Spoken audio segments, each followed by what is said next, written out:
All right. What's up, everyone? This is Isaac with Hunger Smash Fitness. We are here today with several guests, 4 of the team competitors at the Team Nationals. And so we are going to be talking about that. We will give them each time. Before we get into that too much, we're going to do a quick mention of John's and my YouTube channels. I don't know if I can pull up here. Let me see. All right, here we go. So let's go over. So this is my channel. I honestly have not done very much lately because I've been sick for the last week or so. My whole family had some sort of bug, but these are some of my other videos. What's that? You're sharing the wrong screen, I think. It's it looks like OBS where it's share within share. Come on. Technical difficulties. Yeah, you might just have to open it in another browser, or I can if you like. There we go. All right, I got it this time. There it is. See, there's still this learning curve going on. No matter how long we do it, there's always a learning curve. Yeah, so this is my channel. Honestly, I haven't done a ton with it recently. Yeah, I have more videos in the works, but we'll see where those go. John, anything you want to say about your channel? You've done a couple videos recently.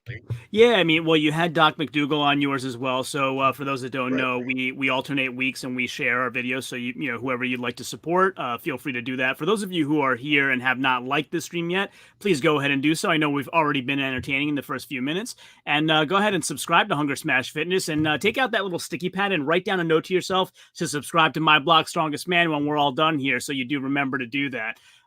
Yeah, so we had Dr. McDougal, Dr. Todd McDougal on the channel last Monday, and he is the strongman chiropractor who puts back all the pieces after strongman competitions and proactively before to give them hope and positive direction going forward. And he was extremely informative.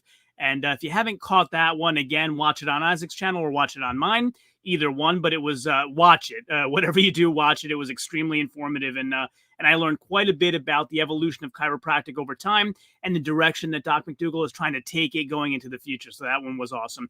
The latest thing that I uploaded last night, I actually did a live stream last night to talk about Strongman Champions League Finland, which just took place over the weekend. It was a 2-day competition, and honestly, there were a lot of great guys there, but I followed it because Travis Ortmeyer was there. He's a very good friend of the show, as you probably all know.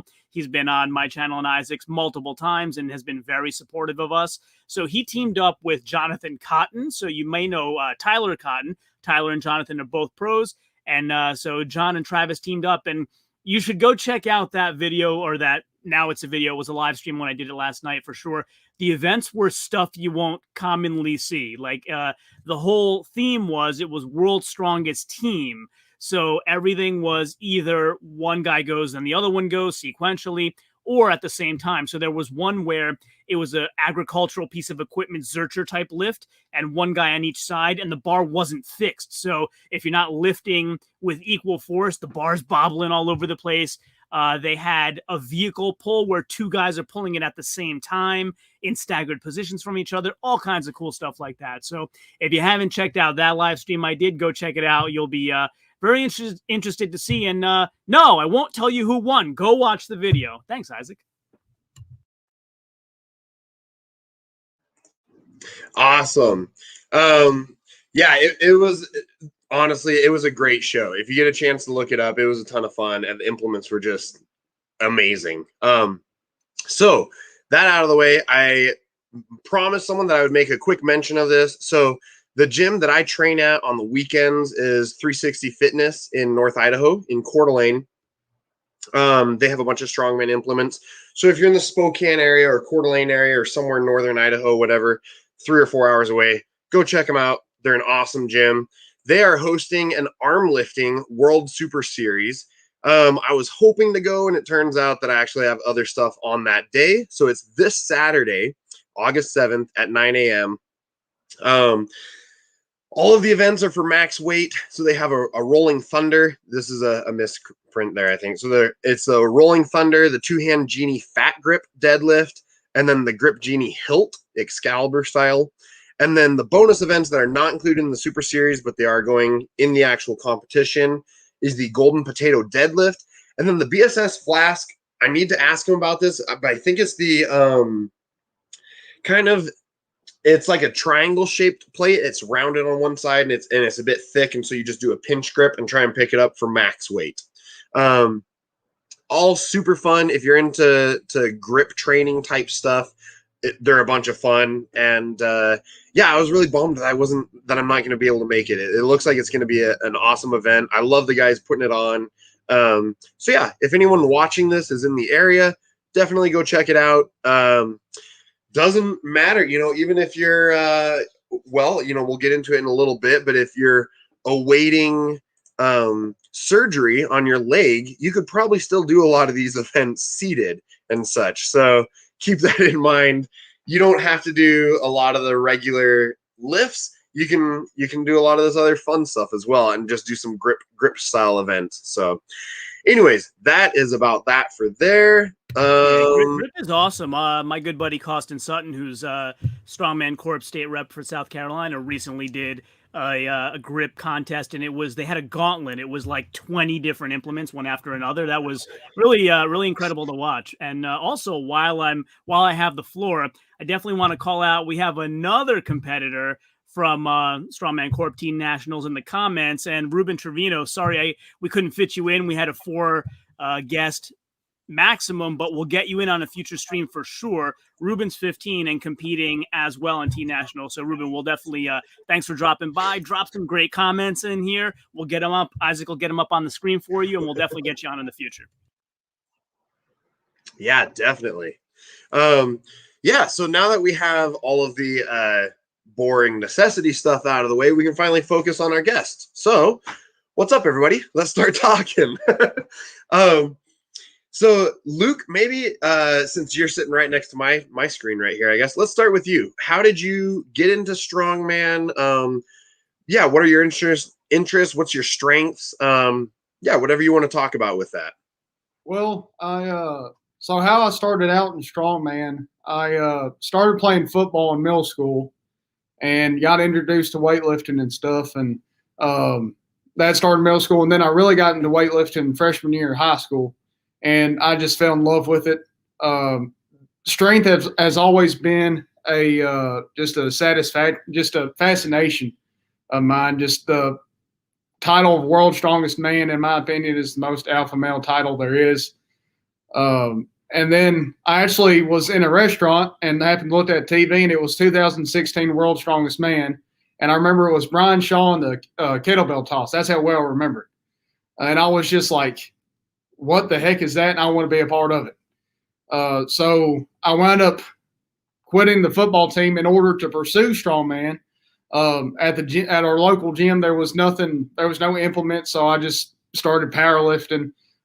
Did a lot of research on what to do, how to train, and then the situation the world's in right now hit, and I had to move gyms. And the guy who is helping me train, we met there, and he saw me deadlifting, and which I already had strongman in the back of my head. I actually didn't know there was a teen division at that time, so I thought, oh, well, I have to be an adult to compete. And he told me there's a competition in January called the Mammoth, and he thought I should compete in it, and wound up joining them, and thankfully it went well. I was wound up being the only team competing at that in the men's division, so I got bumped up to novice heavyweight and placed 3rd out of 10, which got me the national spot. So it was definitely it was a fun journey. So I was going to bring up Mammoth because I did quite a lot to promote Mammoth. I was working together with David Waters, the promoter, and John Greaves III, who did the live stream through Garage Gym Life Media.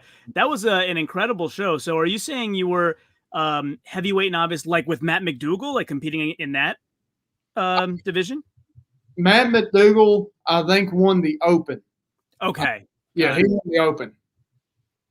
Yeah, Matt's been on the channel as well. Really great guy, really strong guy. Strong guy. Yeah. But that's awesome. Yeah, what did you think of the Mammoth show overall? Give us your impressions, because there was a lot going on that day. for my first competition, I was really impressed, especially with, everything with the whole situation. I didn't know what to expect. I didn't know how different it would be from a normal competition. But given I could not ask to compete against a great group of guys. I mean, they were supportive. They knew it was my first competition, and they knew I was a teen, so they were really supportive. Even the ones that I wound up beating, they were still very supportive. So I was very thankful for them, and that just gave me the bite, I guess you could say, to just compete more. So just a great competition. Yeah, and I think that's kind of the story in strongman overall, right? Everybody is much more supportive of each other, even when you're competitors, than just about any other sport. Gabby, maybe you could talk about that because you do Olympic weightlifting as well. How do they compare? I definitely I've competed in a lot of sports, and I think that strongman by far has the most supportive group of people ever. Like, I went to OSG, I was 17 competing against grown women, and I broke down on the middle of the floor, broke down sobbing, and I just had all of these ginormous women who were all like 6'3", and they all just mama beared me. And they're so amazing. We're all still in contact. It's definitely the most supportive group of people I've ever met with or competed with. Yeah, and Gabby, you're a 3-time consecutive champ, aren't you? National champ. Yeah. Yep. This will be my what is this? My fourth and final teen nationals. So hopefully it'll be my fourth national title. Only because you won't be a teenager anymore, not because you'll stop winning. Right. Correct. Yes. Nice. Yeah. So, I mean, for those of you who have watched any of my interviews before, Isaac has his own style, but my question, and we'll go back to you, Luke, for a second, as I just asked Gabby, I always ask people, brag about your accomplishments. You have a world record in silver dollar deadlift, if I'm not wrong. Yeah, I do. It was, the competition was held by the World, I think it's Deadlifting Council. I think that's what the C stands for. It was a championship competition they were holding, and a guy that me and him follow each other on Instagram, he let me know about the competition because he knew I was really good at that event. So I sent my lift in, and thankfully it wound up winning the competition and also breaking the world record. So it was 765, I think. That's amazing. Fantastic. And speaking of records, Vince, I think, don't you have a state record as well? Or two? I believe I've got a world record strict curl and a couple of I've got a USS American record 18-inch deadlift. I don't know, man. I've got a couple things over the last year. So strict curl is getting a lot of notoriety these days. Yeah. You gonna go for the world record there? I have a like an age and weight class world record. I'll probably leave it at that. I just wanted to do it to have a good time. So me and my dad drove up to Pennsylvania one day, and I entered a meet and ended up strict curling I believe it was a 100% raw world record. So I was happy with that. Wow, that's awesome. So any thoughts about any of the guys we're seeing on YouTube, Larry Wheels or Saplenkov, or who's going to break that strict curl record? Insane. I think – I don't know that Larry Wheels will get there. Saplenkov's I believe he holds the record, the all-time record right now. I couldn't see him stopping anytime soon. So it wasn't a lift I gave a lot of time to. I just kind of fit it in, and then I had the opportunity one day, and we kind of Googled the record, and I saw I had it in reach, so we drove up to Pennsylvania, and I just figured, if it's there. But I would, maybe like to devote a little bit more time to it. I've never been a fan of training my arms, which is something I definitely need to do more. So it gave me an incentive to do that for a couple weeks, and I had a pretty good time with it. Awesome. And then Sophia, your Instagram is primarily powerlifting, but I saw you throwing some sandbags around. Is strongman kind of new for you? Talk us through that evolution. Yeah, so I actually started out powerlifting a few months ago, back when everything started with what's going on in the world. And my brother was building a gym in the garage, and he told me, come out and lift. It'll be good for softball. So I came out, did a lift, and I enjoyed myself. So I kept coming back, and I fell in love with the sport. And so a few months later, we went to a powerlifting meet, and I did a lot better than I thought I would. And I just kept coming back. So I came out another day into the garage, and he was doing sandbag carries. And he told me, you're built a lot better for a strongman. Why don't you come carry some sandbags around or do frames? So we did that. I started training for my first competition, and my first competition was actually a women's novice. And I set a lot of PRs, did a lot better than I thought I was going to do. And again, I've found an amazing support group. Everybody was super supportive with it, and I fell in love with that community. It was amazing. Absolutely. So Isaac, I don't want to take this over. I just wanted to make sure and get everybody a chance, but you take over, buddy. You want to go to the comments, or do you have some other agenda items? Yeah. Yeah, actually, I was going to say there's a couple people in the comments here that I wanted to go to. Where was it? Yeah, so World Strongest Blacksmith, he says, is the anvil horn a staple at arm lifting comps? And honestly, I don't know. I don't know enough about arm lifting competitions. This one that I talked about was the first one that I've ever actually looked into. So have any of you actually ever done an arm lifting competition before? No? Okay. So Tyler, the answer is I have no clue, but I can look it up. I can talk to Dave about it and see, because he's the one who's hosting it. And I can definitely ask him. And then Trevor Brown says, that's my brother. Proud of you, Luke. So I'm assuming that's Luke's brother. So unfortunately, I'm just kidding. Unfortunately. Older or younger brother? Older. I'm the youngest out of three. He's 7 okay. than I am. Yeah. Okay. I was gonna say, if it's your older brother, then yeah, it's probably unfortunately. But that's awesome, Trevor. I have little kids. I hope they grow up to be as supportive as you. Good job, Trevor. And then Allie says, that's my bestie. Love you, Gabby. Amazing. So, and then Emma Nelson, go Sophie and Vince. Awesome. So it looks like we're caught up on the comments for now. So Luke, I wanted to ask you too, when you went to Mammoth, had you actually trained any of those implements before you went, or was that your first time attempting some of those implements? So the guy I met at the gym I currently train at, he actually had some implements of his own, like he had a log and an axle and a sandbag. And that's luckily one of the three of the things that was in the competition. Well, sandbag wasn't, but log and axle was. I trained that. Of course, deadlift was in there. So I had a little bit of experience, not a lot of experience, but I had some. Had you done stones or like a loading medley or anything like that before? Or was that your first time? That was my first time ever doing those. First time I ever tried those. Stones are my favorite, if you watch my Instagram at all. Oh, yeah. Yeah. I know. Yeah, I love stones. I haven't been able to play with them as much as I'd like, but honestly, I love odd implements over bar implements. For me, it's just, I don't know. There's so much more fun. I feel like in a way, there's more technique, I guess, or more like brute strength, basically. I feel like with bar lifts, you can kind of cheat it a little bit differently. Whereas when you're picking up an Atlas stone, you either have the strength to lift it or you don't. Like there's not really much in between on that.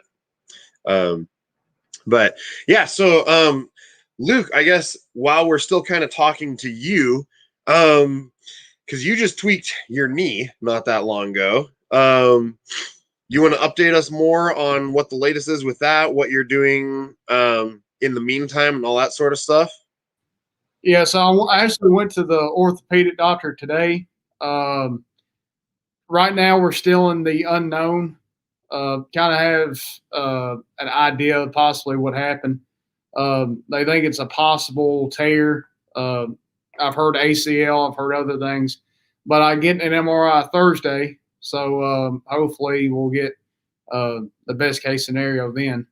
But until then, I'm just trying to take it easy on the knee, not trying to hurt it anymore, and just staying hopeful.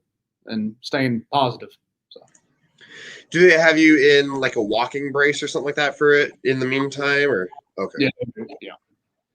Yeah. So you don't have any sort of timeline or anything like that at the time. You're still waiting for the imaging at this time. Not no timeline yet. Okay. So is this? I guess that brings me into the next one. Is this your first injury that you've had related to lifting? Oh no, no, I'm injury prone. I've had quite a few. Actually, my most recent, well, before this, I had strained some tendons and ligaments in my hand and wrist doing the same lift that hurt my knee on, which was axle clean and press. And then which in football, I had a bunch of just tweaks here and there, dislocated my shoulder and chipped a bone in there freshman year. Had surgery on that. So, yeah, this is definitely not my first go around with an injury. That's for sure. Awesome. Well, it sounds like you have the correct mentality for coming back from it and continuing to move forward. So, Gabby, what about you? I don't remember if you've had injuries or anything like that in the past. I've actually stayed pretty injury free. I mean, I have the like typical tendonitis in my knee and elbow, but really outside of that, I haven't. I do a lot of preventative work to make sure that I don't, just because I really don't want to be, in my 50s in a wheelchair because I want to be able to walk. But then you can do wheelchair races with the other people in their wheelchairs, there's advantages. True. Yeah, so another thing we do on our channels during sessions like this is we talk about some cool posts that you have. And Gabby, you had a few months back a car walk. It looked like prep for OSG, a 720 car walk. Tell us more about that. That looked really cool.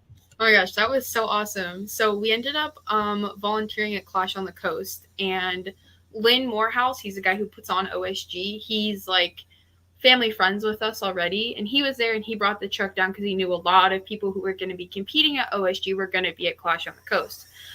So he brought that down, and we all got to touch it. It was so awesome. I lifted it. It was really heavy, but it was awesome. It felt really cool. And Trey Mitchell watched me pick it, and he like was impressed by me. And I'm not gonna lie, I think that was like the highlight of my entire strongman career was Trey Mitchell being impressed by me and then following me on Instagram. That was like, oh my gosh, it was awesome.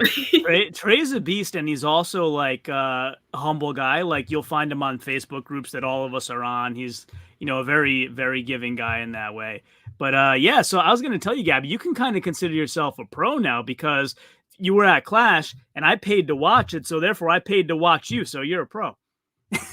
Hey, you got to watch me on the sidelines, taking notes, writing the times. I'm a pro. You wrote notes like nobody's business.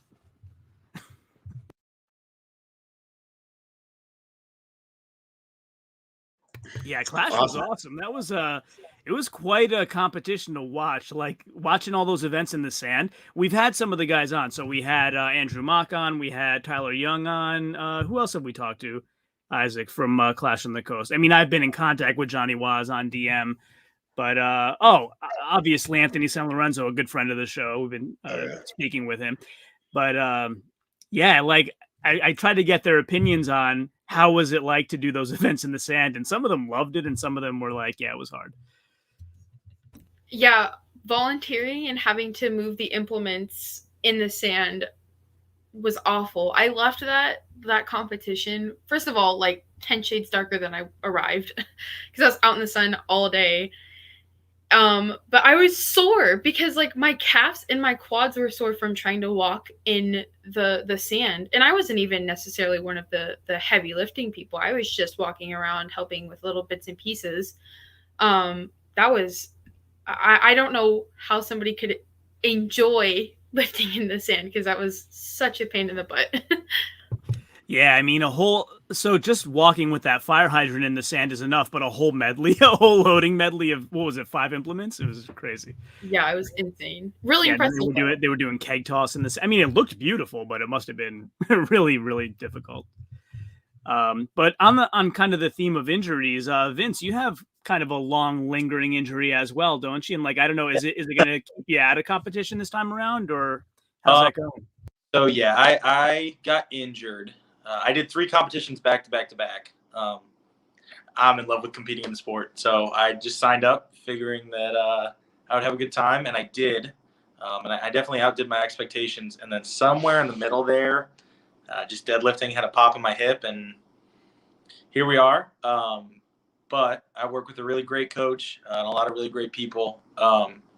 They've been helping me through it. At first, I was a little bit kind of down on my luck and a little bit upset with my circumstance. And I'm really loving training right now. So everything's a lot lighter than it has been in the past. But I'm just enjoying the process and kind of getting back to where I feel comfortable competing. I'm sure that I could push for Team Nationals if I needed to.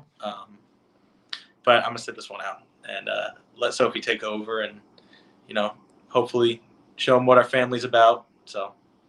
Yeah, live to fight another day. Speaking of that, Sophie, are you, so in my day job in the software world, we call this lessons learned. Do you watch what your brother went through and know how to avoid injury for yourself? Yeah, I'm definitely staying careful. I'm in love with training and I'm in love with competing, but I'm definitely not going to do the 3 competitions in a row. Yeah, we learned from that one.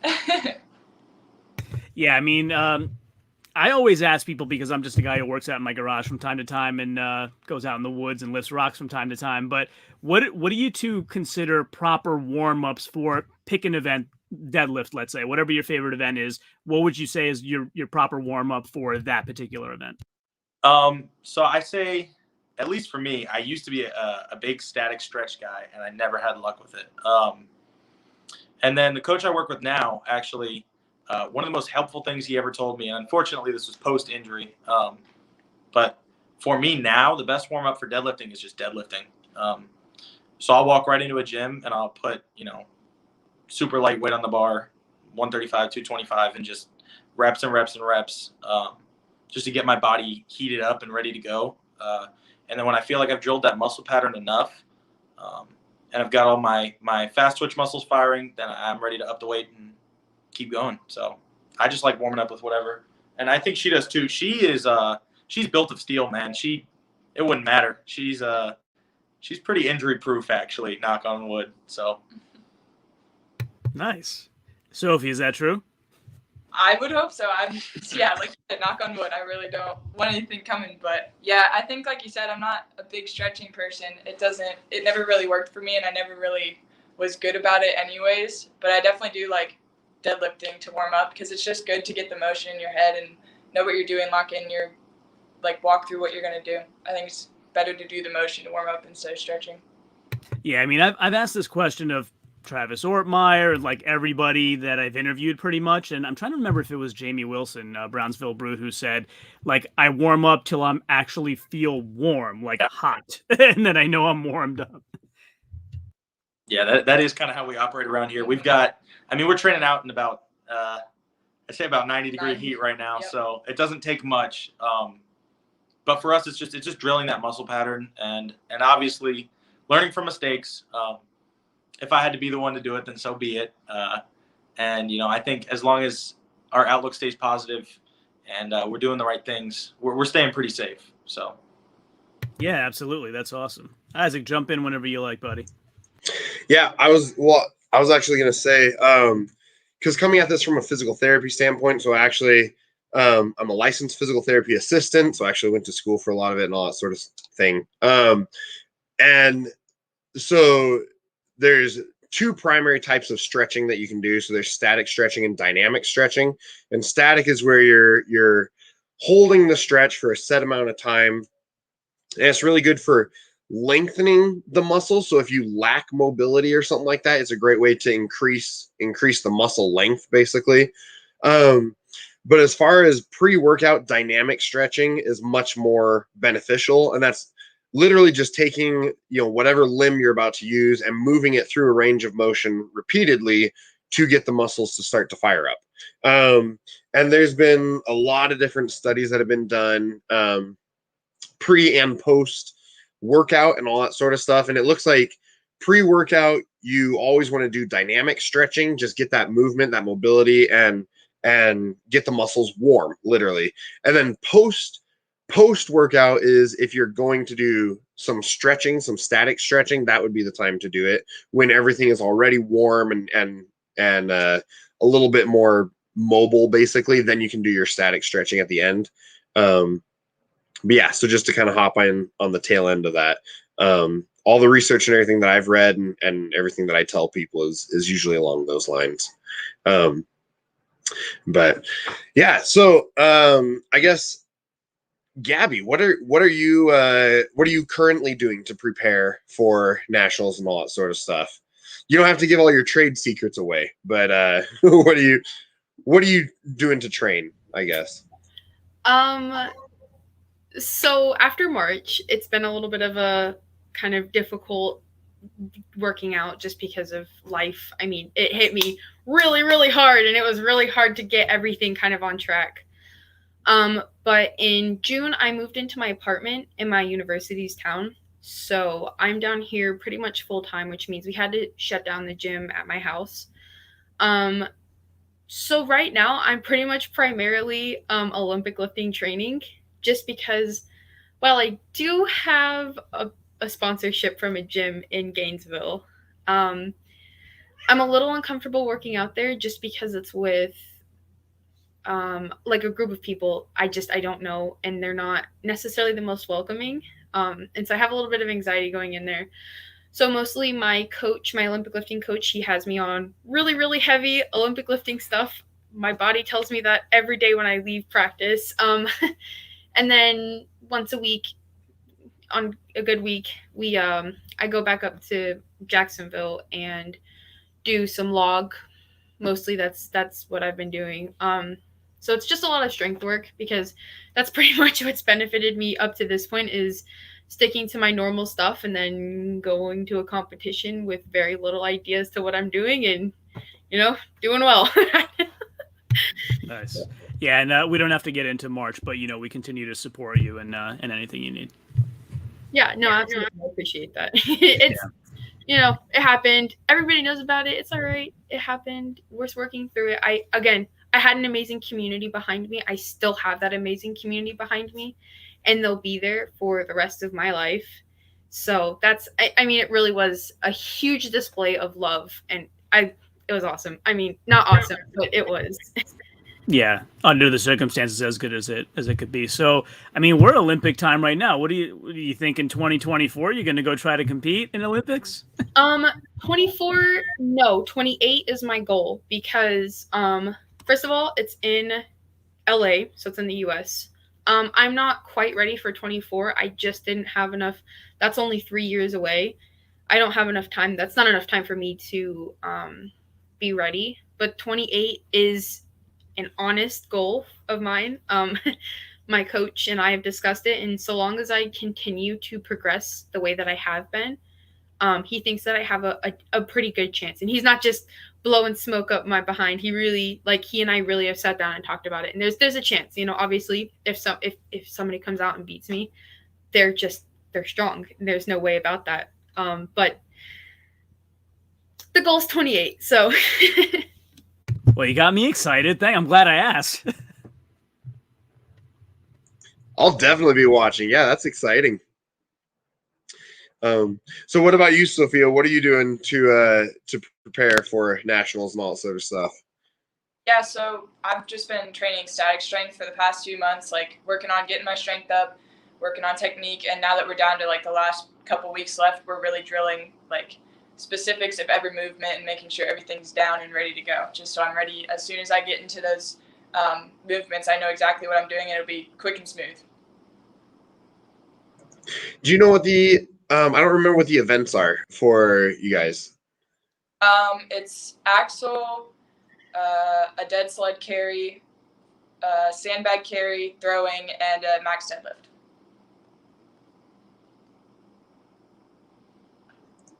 How do you like the sled? I actually had one of those. I don't mind it. I had one of those at my first meet, and I think that's actually one of my better events, because I'm pretty quick on my feet. Nice. Pick up the implement and then just go. So I'm pretty excited for that. I think the one that I'm more worried about is sandbag. I'm having a lot of trouble keeping it gripped on my chest, but if I can get it up, I can walk for as long as I can. Nice. Is it for time, distance, or The sandbag is for distance, and then the frame is for time. Okay. You should pick Nice. Isaac's brain. He's been known to be pretty good with sandbag. Yeah. I sandbags, stones, all those weird, funny things. Those are my favorite things. I have a 330-pound sandbag in the gym that I go to during the week. And it sits in the corner.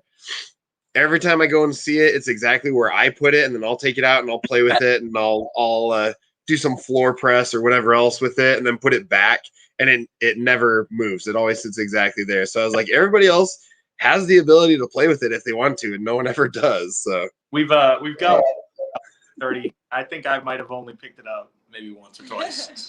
Yeah, So it's the only sandbag that I have, and 330 is right at that point where it's like it's a little on the heavy side for everyday use. I probably should have done, like a 280 or somewhere in there.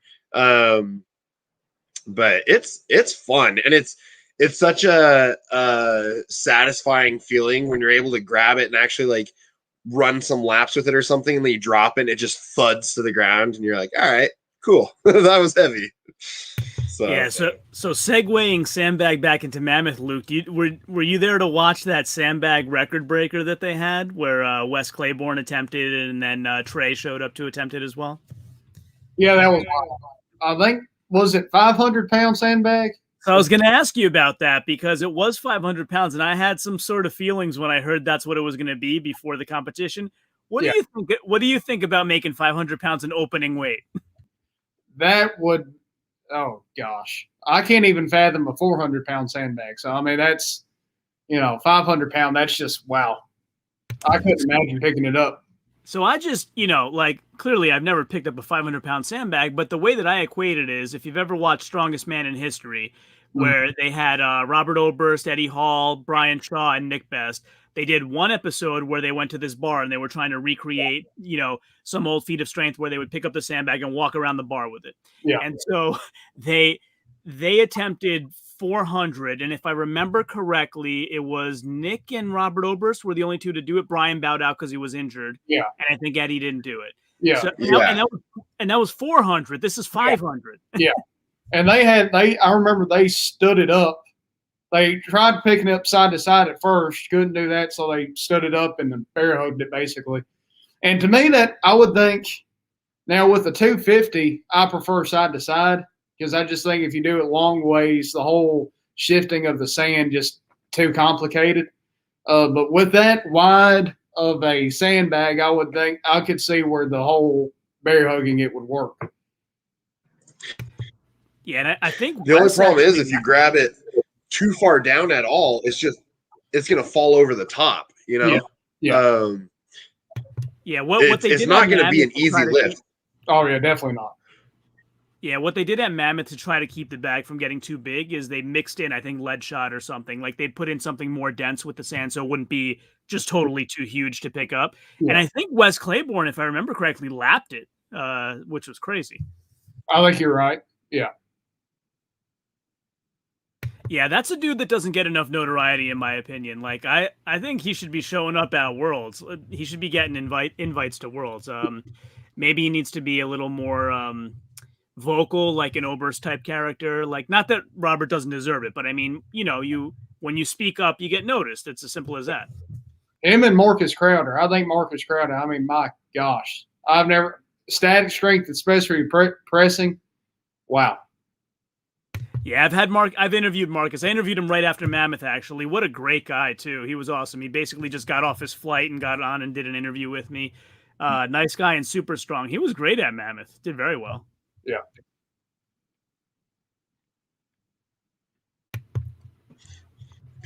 So we have a couple more comments here that we can go through real quick as well.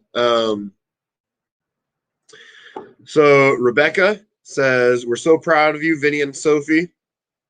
So I'm assuming that's a friend or relation of Vince and Sophia. That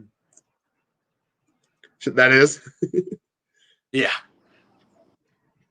And then Noah Haglin says, Gabby, so proud of you. Didn't know that you were a national champ.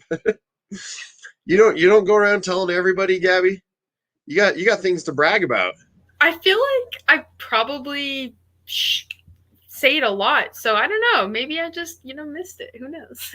Yeah. You have to perform it like a wrestler. You have to say it three times. I'm the three-time national champ.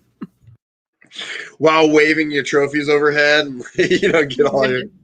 I totally had a conversation a few nights ago about being a WWE wrestler. Did you really? Is that after the Olympics or? Who knows? It might just be I'm going to be a teacher during the day and a WWE wrestler at night. That's the second time, probably the third time wrestling came up in a strongman interview. If you get a chance, go back and look up on my channel my interview with Jules Mansfield. We ended up talking about pro wrestling there as well.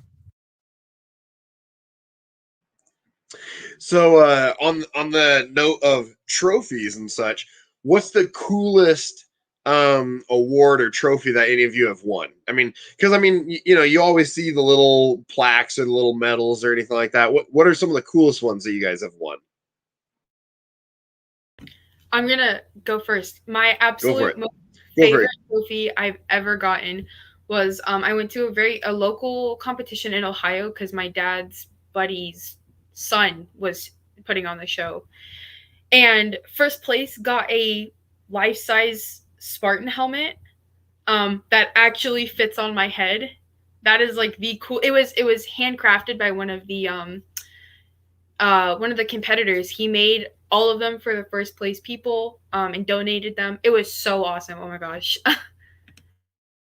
Must have been a ton of work that went into making each one of those. No doubt. What about you, Luke? You got any cool prizes or awards or anything? Well, as far as trophy goes, I only have the mammoth one, and then I have a world championship and world record certificate from the WDC. I would say those are probably, and also a big gold medal from them too. So I would say those are my proudest ones. You should have asked them to actually give you all of the silver dollars. Oh.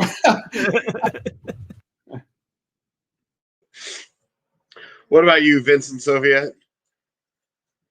I'll let her speak first. I can go grab a couple of mine. I've got them in here. Hell yeah, let's take a look.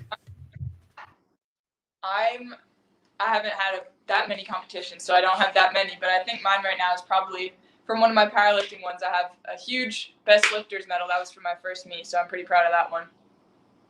I've got a sword that I won at my first contest that I actually got tattooed on me. And then I've got Shannon Willett's award for top athlete that I won in Florida. Kind of speaks for itself. I've got that nice squat rack. So I've got a couple of cool pieces of hardware, and my world record certificate I've got framed. So that those are probably mine. Isaac, this guy's like the master of the Segway over here. We got to get him as a co-host. I'm down. Let's do it. Can we do 3 hosts on this? Yeah, man. Next time Isaac gets sick, I'm calling you, Vince. For sure, man. I'm down.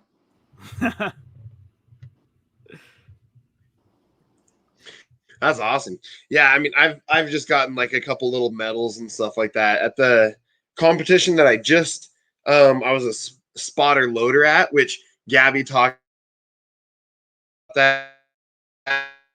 Like, I think being a spotter load competition is a lot harder than being an athlete because you end up doing, the weight, whatever, for multiple trips. And I felt way more beat up after helping than actually competing. But they were giving all of their first and second place winners. They had these handcrafted like Thor's hammers that they wrapped the handle in and everything. And then they made these. So first place was like a Thor's hammer, and second place was like a mace with these little like spikes and stuff on it. And like they looked super, super awesome. I was like, I kind of wish I would have competed just because I wanted to take one of those home with me, but oh well. And then in the comments here, we have Tyler saying Claiborne is a beast. If memory serves, he did a 450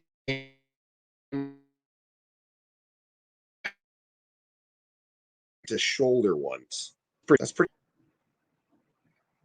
That's Oh, crazy. did I just drop out there for a second? Yeah, you dropped out for a sec.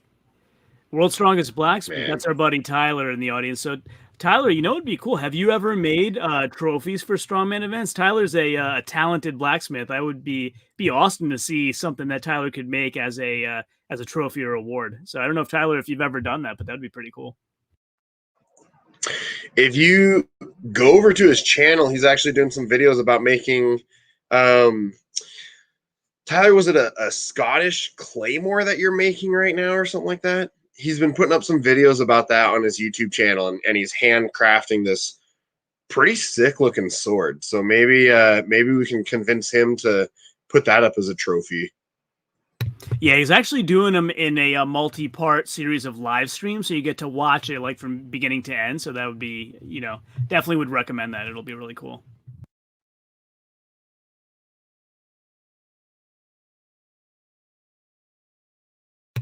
And Isaac, you're either frozen or really thinking hard right now. I'm never thinking hard. What are you talking about? So, no, that's only during physics class. Then I'm sitting there frozen and thinking hard. But there you go. Well, you're back now anyway. Yeah, it's my stupid Wi-Fi. I don't know. It's horrible, and especially in the evenings, it drops a lot more because I think everybody gets home from work and they want to play Xbox or something. And then Ta Yote or Taa Yote, I'm not sure, but he says Big Luke. And then World Strongest Blacksmith says he hasn't made any trophies, but he would give my hand at it. Nice. So, well, what's next? Any other big topics you want to talk about, John? I was just wondering what everybody's favorite strongman event is. Whoever would like to go first.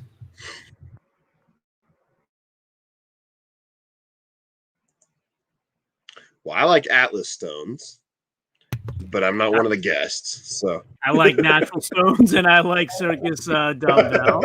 And then we'll do like I do at work when my team members don't answer me. Vince, would you like to go next? Yeah. Yeah, there you go. That's a hard one. I was thinking on it. I honestly couldn't tell you, man. It would depend on when you asked me. I think right now, just because my hip's kind of bummy, log.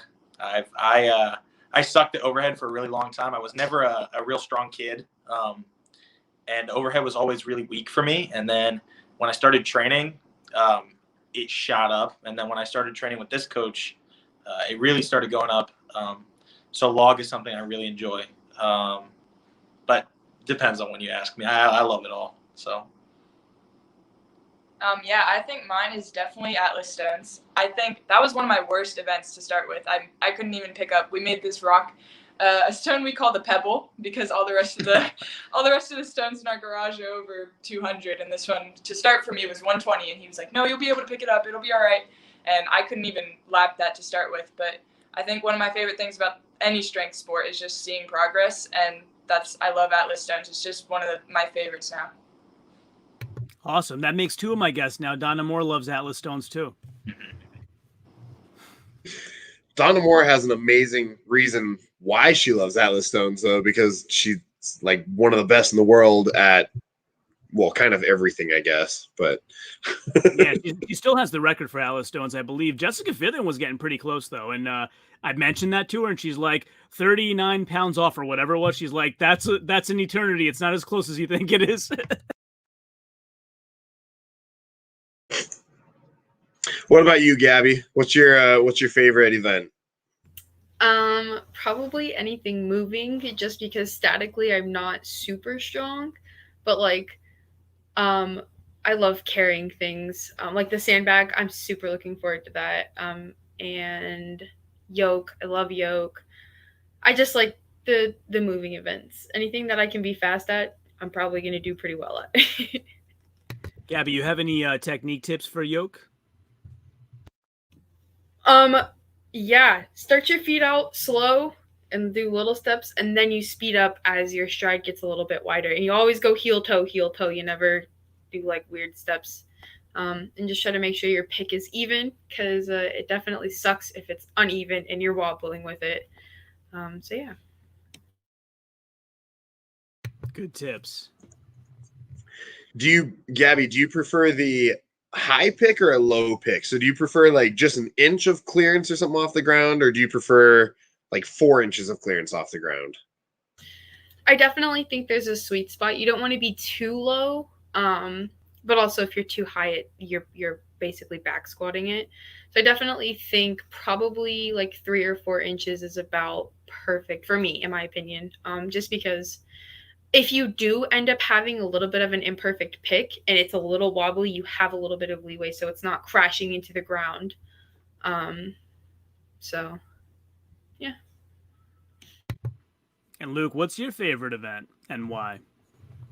I would say axle clean and press, like anything overhead. I like overhead because it took a while to get, I guess, good compared to, I guess, teens. I don't know, but it took a while to get, at least in my mind, good at. But yeah, I would probably say axle. Nice. Yeah, I like overhead the best too, even though I'm not good at it.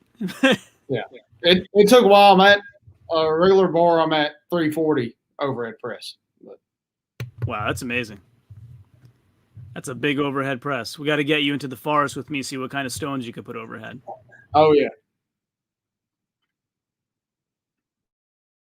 Yeah, I always think of it as, this is probably a narrow-minded thought process, but like I always think of it as a deadlift is like, okay, I can barely get something off the ground. Overhead press is like, I really lifted this thing. Like whatever the weight is, like I've proven not only can I budge it, but I got it all the way up over my head, and that's real strength to me. Maybe a narrow-minded point of view, but that's kind of the way I see it.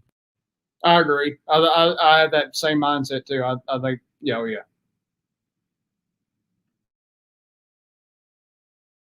And then the next thing I was really thinking about was, did any of you watch any particular strength athletes growing up that you really modeled yourselves after? I mean, you're younger, so you wouldn't remember guys like Magnus Samuelsson or whatever, but like, were there, strong men, strong women that you watched kind of as you were coming up and said, I want to model my technique after this person, or they're a role model for whatever reason?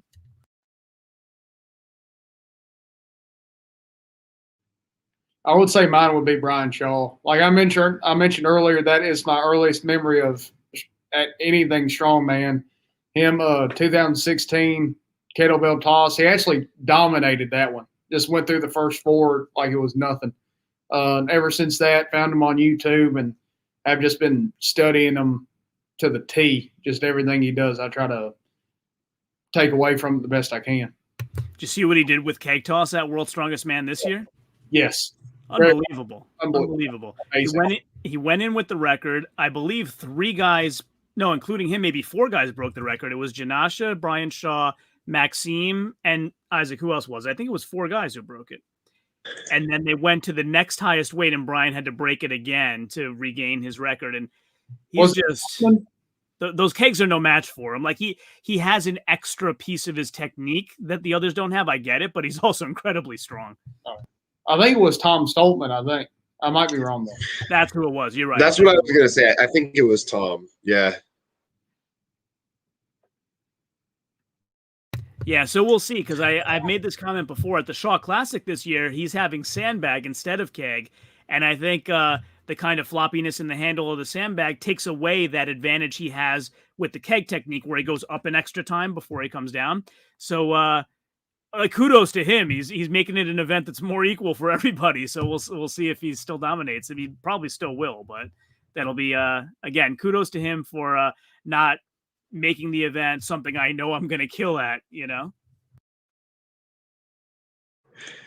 That's one thing that I really respect about him, because neither the first Shaw Classic and this year, neither one has been tailored for Brian. He's been good about picking events that he's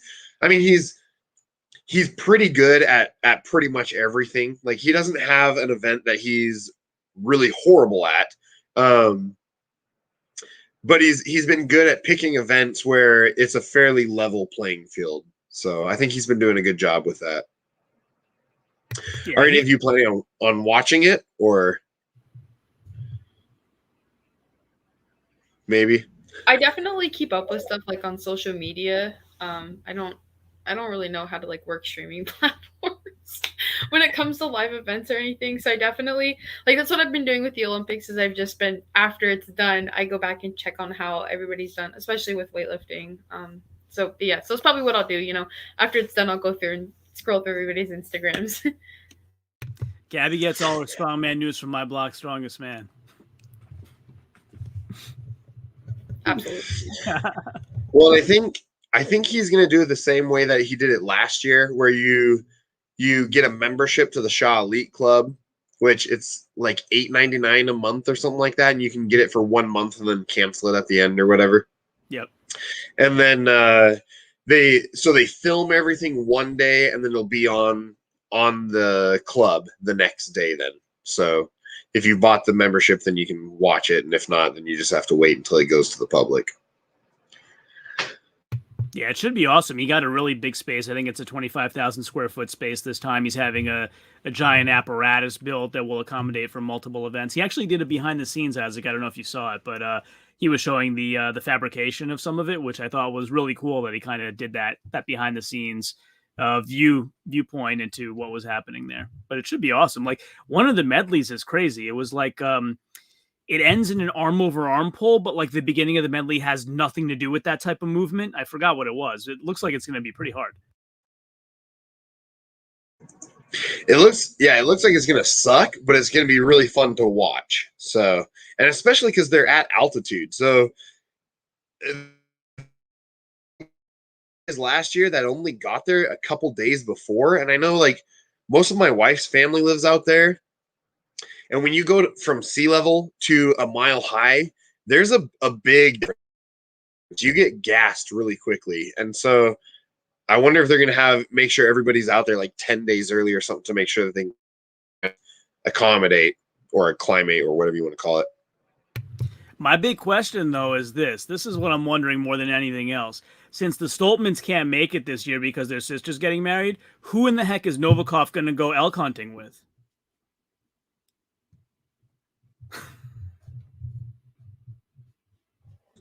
That was entertaining to watch last time. Watch them running through the woods, chasing elk up in the mountains. A bunch of 300-something pound strong dudes just chasing deer in the woods. What a bunch of kids. Looks like fun. So here's another question we like to ask people once in a while.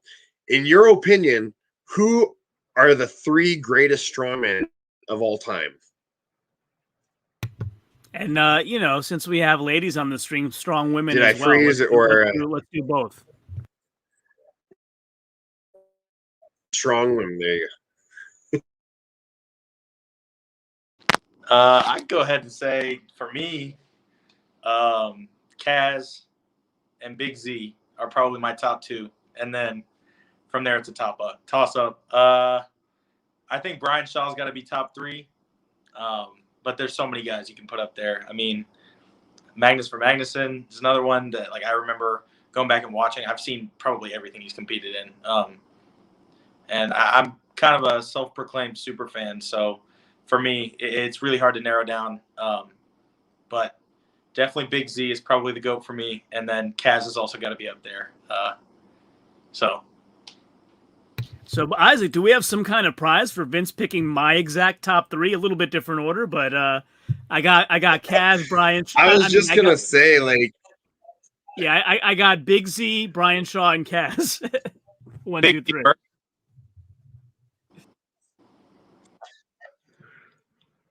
Yeah, I think, in my opinion, I definitely think Big Z is the greatest all time.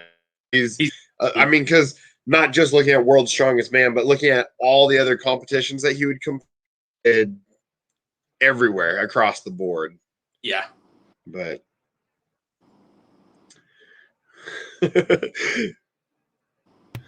What about you, Hey, we got- Sophia? Yo, Isaac, you got Juan Daniel in your comments. He actually joins my streams a lot, and it seems to know Big Luke. So yeah, Juan Daniel, yes, that is Big Hey, Luke. there we go. Good to have you, man. Good to see you. Juan's awesome. Get out. I literally found his channel today. What a coincidence. Awesome. You got a fan, Luke. You got a couple Hell yeah, fans, Juan. actually. Appreciate the support. Yeah, Luke, Juan's awesome. He's very supportive on both our channels. But yeah, so on that topic, Luke, who's your top 3 strongmen of all time? I mean, top 3, you got to put Big Z and Shaw up there. I mean, just their accolades, there's no denying it. Big Z, definitely greatest presser of all time. Really didn't have a weakness. Shaw, I would say, is tied with him. If not tied, he's just that close to him on second. And then 3, I would either say Kaz or Magnus. And the reason I would say Magnus is because of how he kind of was so technical and introduced that kind of just the thought behind what went into every lift. And I think that's what made him great. I mean, Kaz definitely could be in that top 3 because, I mean, if you got to be banned for winning so much and being so dominant, I mean, come on, you got to be in the top 3. So, yeah, I would say Big Z, Shaw, and then Magnus or Kaz definitely for number 3.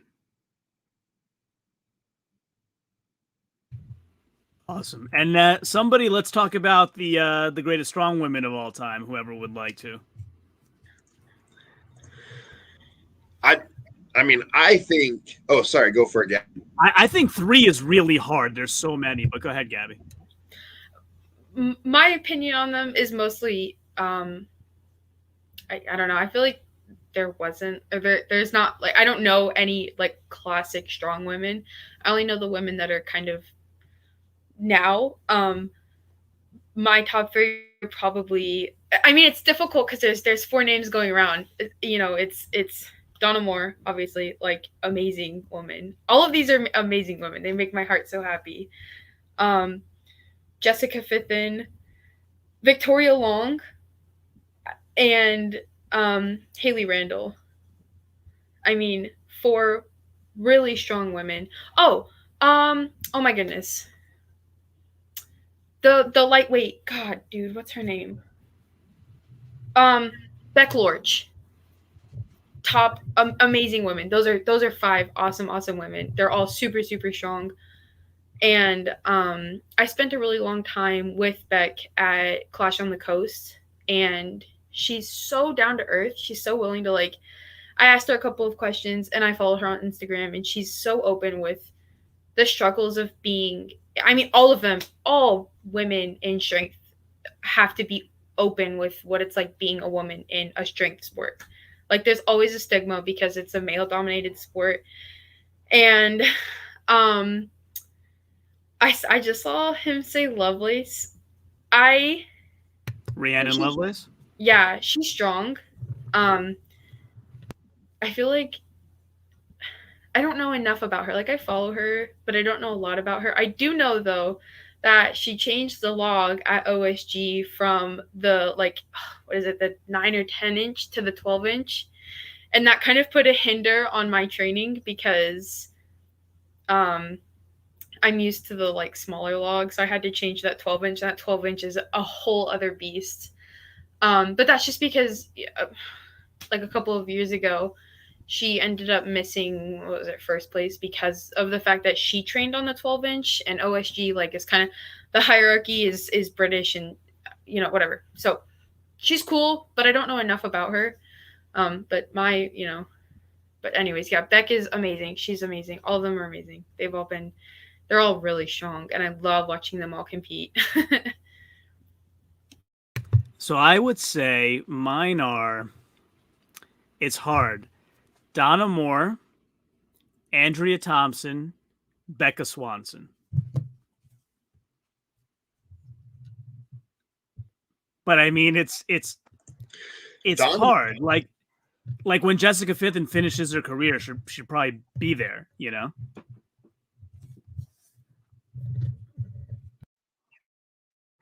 Well, then we also have what's her name? Gabby, the Austrian actress. Gabby I forget her Bergholzer. last Yeah. name. Yeah, I mean, there's Gabby Bergholzer, there's Nadia Stowers. Bergholzer, yeah. Yeah, there's a lot of big names. Rebecca Lorch, as you mentioned, Camilla Fogagnolo, another incredibly and then strong Gabby lightweight. Willits too, but of course. Yeah. I think definitely Donna Moore. Donna Moore is at least top 2, I think, of all time. Or that we know of, at least. I mean, there's probably in the mountains of Russia or something like that, there's probably some woman who's far stronger than any that we know of. But of the women that we know of, I think Donna Moore definitely is probably at least first or second.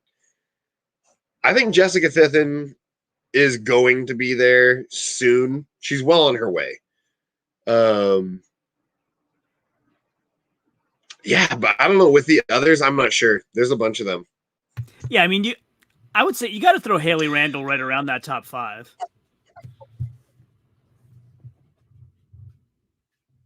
I don't know, Sophia, you're kind of new to strongman, but do you want to weigh in on this at all? I definitely got to step up on my research game. Apparently, I'm like totally new to this. That I've only heard of like 3 of those, but I'm definitely gonna have to look them up. All right, you just get on my channel. I've interviewed almost all of them. I've interviewed Jessica Fithen multiple times, Rebecca Lorch, Gabby Bergholzer multiple times. Donna Moore, first of all, Donna Moore was like, I can't believe she said yes to the interview. I was messaging Isaac. I'm like, Donna Moore said I can interview her. Like, this is crazy. And she was the sweetest, most down-to-earth person. We talked about, like, I said, hey, I do strongman events at my house. I do the laundry carry. She's like, me too. Yeah, it was she was super cool. But yeah, I've interviewed them all, Sophia. So if you want to research, just jump on my channel. Yeah, for sure.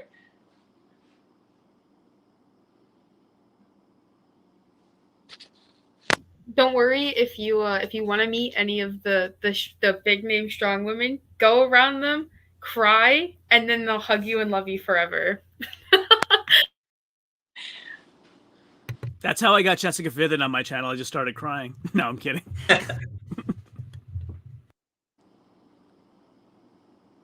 Yeah, she has an interesting story. She used to be an air traffic controller in the Army.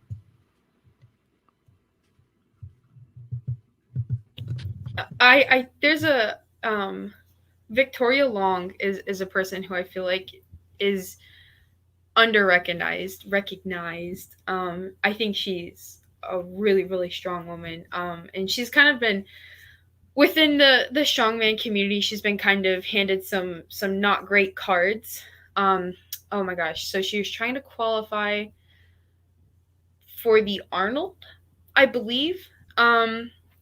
I feel like I'm pretty sure it was the Arnold, and I'm pretty sure she was trying to qualify through Florida Strongest Man, I believe. And the only reason she couldn't get that Arnold card, even though it was so deserved, is because they didn't have enough competitors in her weight class. And she truly is somebody who deserves way more recognition than she earns, or than she gets. Excuse me, not earns. She earns it tenfold. But yeah, her and Dennis are on top of that, they're just amazing people. Again, they've been there for me. And another mama bear, I mean, both of them are amazing, and she's so strong, and she just has been dealt not a great hand of cards when it comes to strongman. But that's a name I hope becomes bigger later on.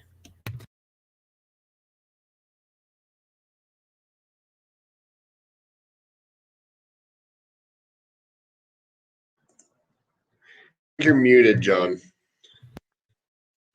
Oh, sorry. You didn't hear any of that? I said I've tried to connect with her in the past. I haven't been able to connect with her. I've connected with Dennis before, but Isaac, we should try to get Victoria Long on the show for sure. Yeah, I'm down, definitely.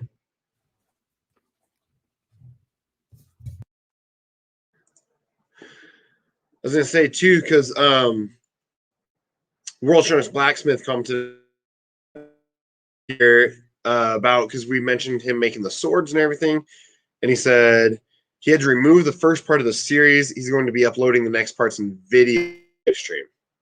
So just in case anyone wants to watch them. Yeah, he had Isaac. He had the dreaded issue that you and I have had when we try to stream directly on YouTube instead of through StreamYard. That's what happened there. So yeah, it'll be smoother going forward. But look at Juan Daniel's comment about his top 3. I find this very interesting, and I'll tell you why when you put it up there. So Juan, Shaw, Big Z, and Halfthor. Halfthor doesn't get mentioned enough in top 3s. And it's funny that you mentioned him because Isaac knows I did a big piece of research of all the World's Strongest Man winners over the last 20 years. And I did points earned, like total points earned in all the events out of points possible. And Halfthor was, in the last 10 years, I think he was number 1. And in the last 20 years, he's number like 3 or something like that. It's when you look at the actual numbers of what he's achieved, it's everybody knows he's great. It's not that surprising, but it's a little surprising. I didn't know he would be that high up on the list. So it's interesting that you put him at number 3. He does, if you look at the actual math and the actual analytics, he deserves a lot of credit. I think he just chased a bunch of people away though with his personality. He left a sour taste in a lot of people's mouths. So people don't. I think a lot of the people just don't care for him as much, but he was a phenomenal, strong competitor. And now Eddie Hall's trying to leave a sour taste in his mouth.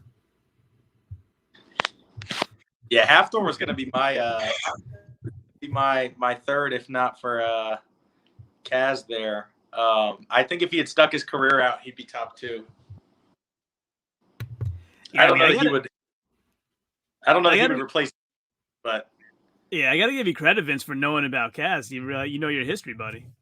Yeah, I was gonna say honestly, the other one for me that never, the one that never won it that could crack my top 10 is Poundstone. He was the other guy I think is worth mentioning. I don't know about. I definitely not top 3, but maybe top 5 or 6 for me. And honestly, like career wise, definitely a lot better than at least a few of them who've won it. So. Yeah, so Big Loz and I have become somewhat friendly. He's helped me out quite a bit with my content and whatnot. And he always mentions Derek Poundstone as the strongest man to never win World's Strongest Man. It's he mentions that quite a bit. And by the way, if there's anybody in the universe who's not subscribed to Big Loz Official, take the opportunity to go do it right now. Their content is out of this world. Yeah, him and OD Wilson got just cheated. So.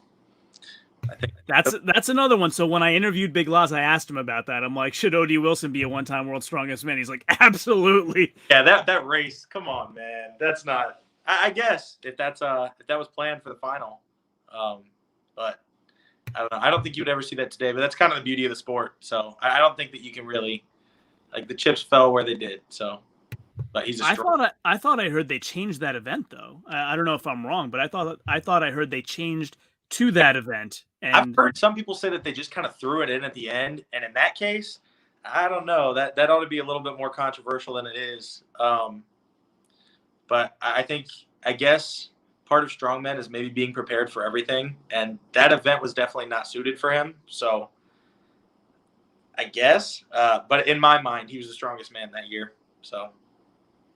Yeah, I mean, I get that there's moving events in strongman, but if you're running around a whole track, maybe that's a little much. Yeah, I don't know that I could do that. That was, I mean, he had, what was it, like a refrigerator on his back, and he had to run.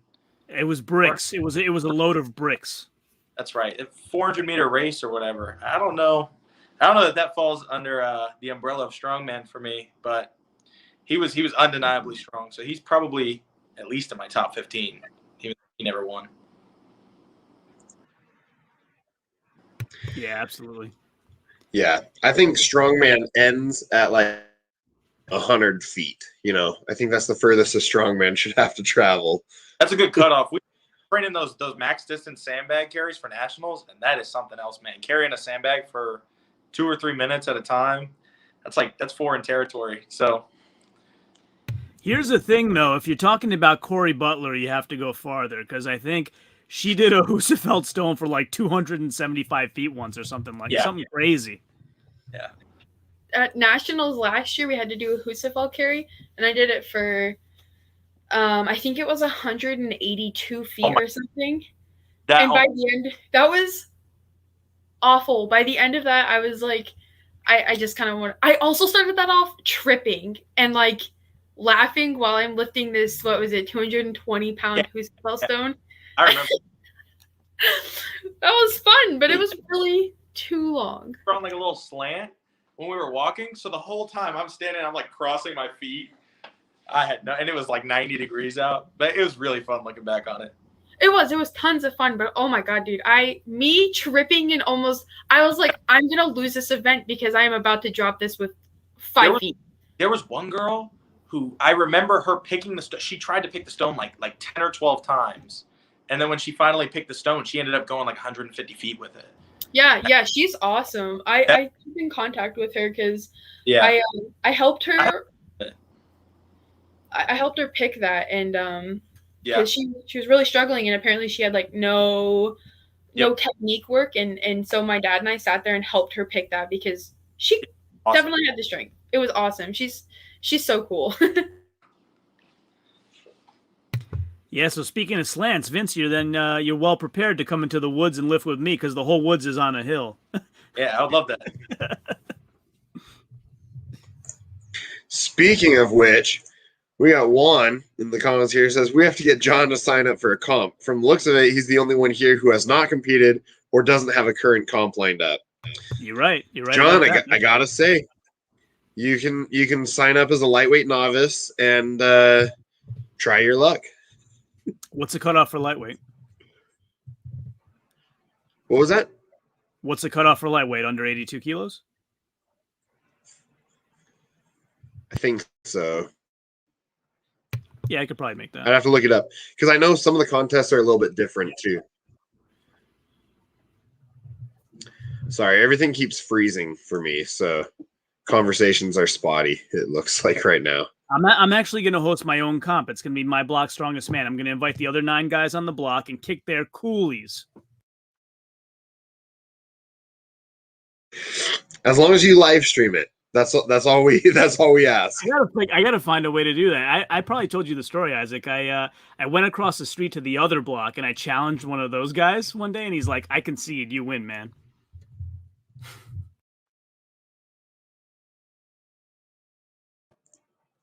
I should see if the gym down, because in the apartment complex where we live here, I'm sure there's 10, 15 guys who would be willing to do a parking lot strongman competition. Maybe see if the gym down the road would sponsor us, and then we could live stream it and be a bunch of random dudes.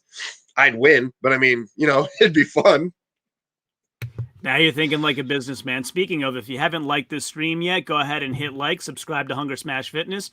Remember to do those things if you like what you're watching, and I know you like what you're watching. Speaking of lifting in an apartment complex, I live in a college apartment complex, so I think I could probably gather more than 15 people to come and lift, and it would be hilarious. That could be like its own reality TV show, is untrained college men trying to lift heavy.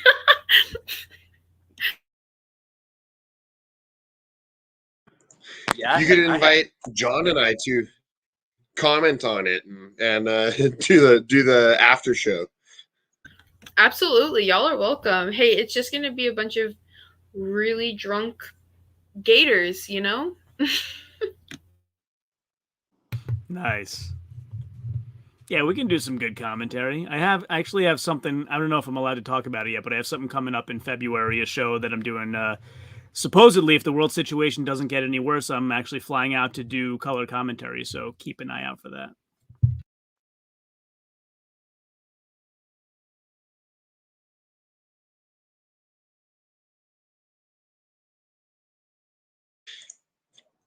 Then we have Juan here, says, the competition will be streamed. Nah, it'll come out next Of course. No, Isaac has higher standards. He doesn't wait till Christmas to give his content out. No. Not usually. Am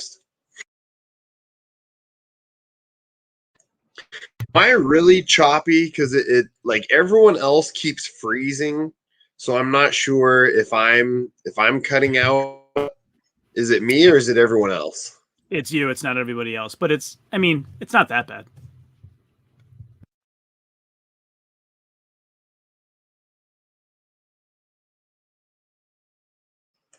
Well, just Gabby was stuck there scratching her head for like 30 seconds straight, so I wasn't quite sure Yeah, what was going on there. Thinking really hard. Yeah, there you go.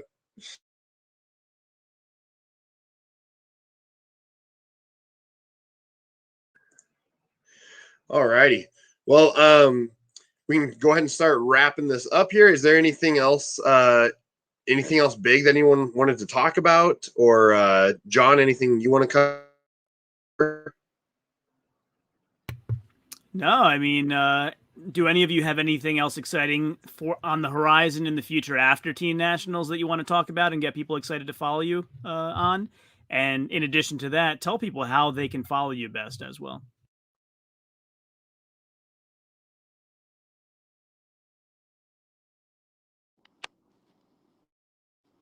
I'll let Sophie go first. Go ahead and tell them anything you're looking forward to. Yeah, I think as soon as I finish nationals, I'm gonna go back to powerlifting for a little bit, try and break some more world records. I actually have a few with APA, but I think I'm gonna go back to that before I hit my 16th birthday, and then definitely come back to strongman because it's gotten me a lot of static strength, and I'm really happy and excited about that. But I think it's gonna be a good show down the road, and I think one of my biggest goals, Vincent, as a coach, he's told me he thinks that I could make it to World's Strongest Woman, and I think that's definitely one of my biggest goals right now. So small steps there, but yeah. But you can follow me on Instagram, #_strong13. For me, man, I got a ton of stuff I'd like to do. I think nothing specific before I get out of the teenage world. I've been competing men's lately, so I just want to get recovered. And then long term, obviously, I'd like to see myself, at Worlds and competing for a really long time. I think all that's possible, but ultimately for me, it's just about using strength sports as kind of a vessel to reach as many people as I can and just make connections and hopefully just kind of spread kindness and get to know as many people as I can meet. So that's my goal with it. I'd like to open a gym someday. If y'all want to follow me, you can check out my Instagram at StrongmanVince. And I'm looking forward to seeing y'all at Nationals. Yeah, and thanks, Gabby, for pointing us Vince's way. Gabby actually was a referral for you, Vince. Yeah. Oh, I said, yeah, I appreciate it too, Gabby. It means a lot. I had a great time coming on, I'm sure. Yeah, I Sophie did can too. say the same. Thank you for the invite. Absolutely.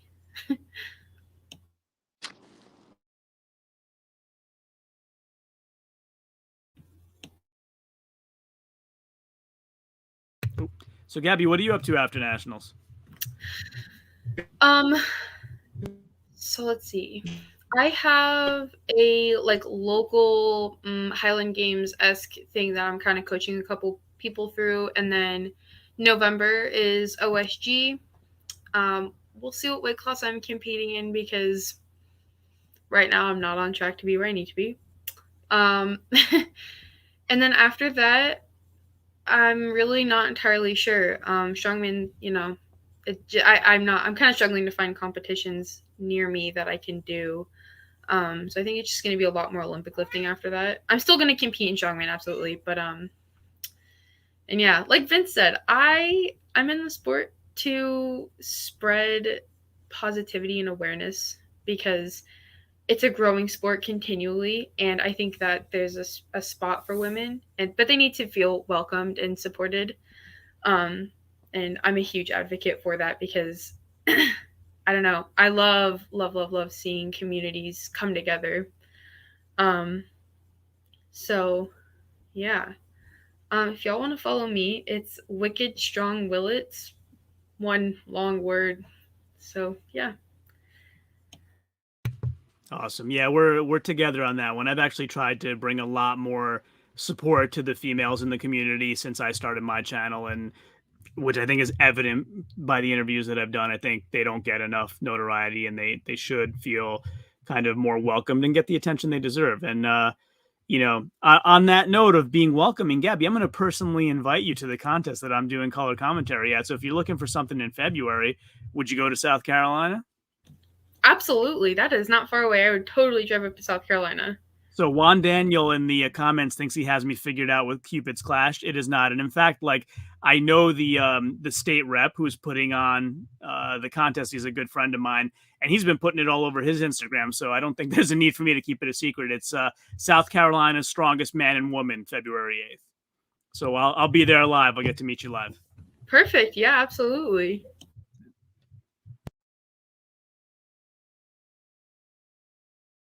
And we got Luke. What do you have on the horizon, Luke, after Nationals? Well, depending on the whole thing, how the knee turns out, if it turns out I can't compete, it'll be the next Mammoth in, I think, January, and then hopefully I can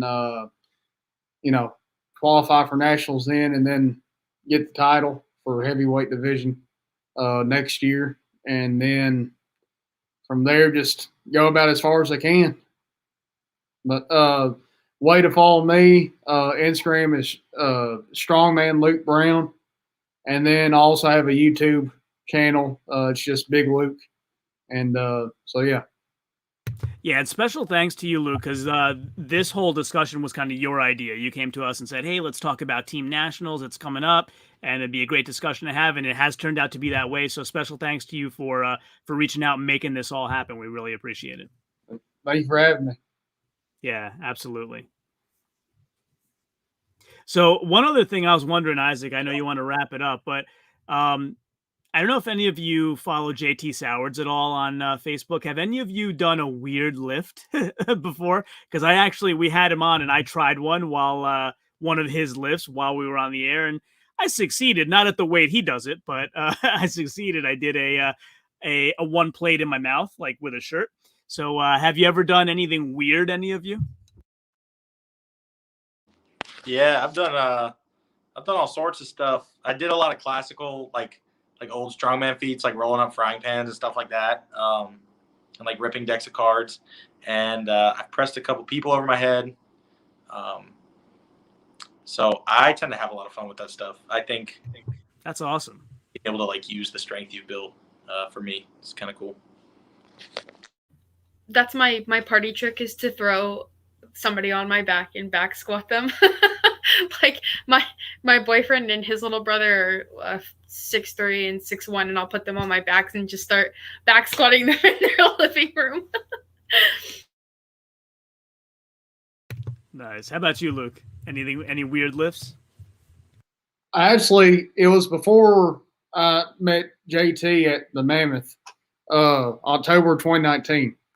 I tried doing a Steinborn squat that failed horribly. So it was 315, and I did like 135, 225, 275, and then I went up to 315. And when I went for it, I thought, well, if I fail, it'll just dump off my back. Didn't do that. It went the opposite. So I went face first and hit my face on the ground, and then my head bounced. And when I bounced up, the bar came down and hit me in the head, and wound up getting a concussion from it. So it was, yeah. I haven't tried it since, but. Damn, that's crazy. I tried to Steinborn that big log that you see in some of my Instagram posts, and I just end up dumping it before it hits me in the face like that. Yeah. I wish I would have done that. I'll get it eventually. I know that log ain't going to lose any weight for me, but I'll get stronger and I'll get it. Oh, yeah.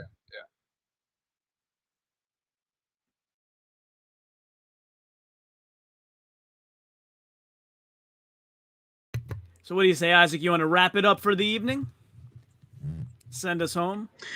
Yeah, we can go on. Yeah, it's been frozen for the last minute or so. So I was like, I'm not sure if they're done talking or should I just what I should do. But yeah, we can go ahead and wrap it up now. Yeah, thanks everyone for coming and joining the live stream. Thanks to all of our viewers for watching. We have one final comment that we should mention in here. Let's see. This one. Juan says, Big Luke, are you a college student as well? On your last video, the sun almost completely down by the time you finished your workout. Just figure you have a lot of time on your hands. So are you in college? Not yet. I start in January. I graduated high school in May. So I haven't started yet. But yeah, I work at the gym I train at, I actually work at. And then I'm a student pastor at a local church here. So I have a lot of time on hand. Nice. There you go. And then, John, I was going to say, you should go compete in Tyler's contest. He says that he's been told that he got the novices too light. So I'm gonna just focus on Tyler's other comment that he said he's getting ready for South Carolina's Strongest Man, and just say, Tyler, we'll hang out when I see you there. There you go. Awesome. All right. Well, thanks again, everybody. Yeah, thanks for joining us. And just remember to always improve that 1%.